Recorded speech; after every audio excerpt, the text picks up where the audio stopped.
நானும் ரொம்ப நாளாக பார்த்துட்ருக்குங்க எடப்பாடி பழனிசாமி பேசுகிறத. எப்போ பார்த்தாலும் ஜானகி அம்மானியில் இருந்த ஒரு ஓபிஎஸ்ஸு, ஜானகி அம்மானியில் சீஃப் அட்ஜெக்டாக இருந்த ஒரு ஓபிஎஸ்ஸு இதே குற்றச்சாட்டை சொல்லிட்டு இருக்காரு. இது என்ன குற்றச்சாட்டு? ஜானகி அம்மா யாரா? யார் ஜானகி அம்மா? யார் சொல்லுங்க.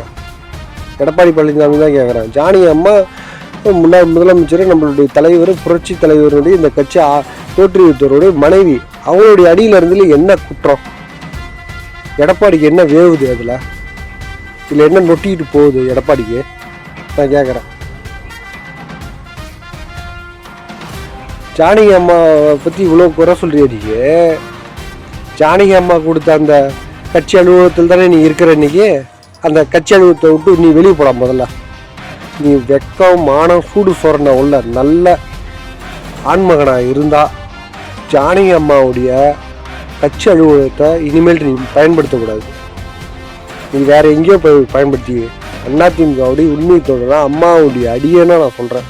புரட்சி தலைவருடைய உண்மை விசுவாசியாக சொல்கிறேன். ஜானகி அம்மா பேர்ல இருந்து கொடுத்த சொத்து கட்சியினுடைய அலுவலகம், அதுக்குள்ளார போவாதரா. உண்மையான சூடு சொல்கிற உள்ளவனாக இருந்தால், உண்மையான உடம்புல அதிமுக ரத்தம் ஓடுறவனாக இருந்தால், உண்மையான அந்த ரெட்டலை சின்னத்து மேலே விசுவாசியாக இருந்தால், நீ இனிமேல்ட்டு ஜானகி அம்மா கொடுத்த கட்சி அலுவலகத்துக்குள்ளார உள்ள போகக்கூடாது.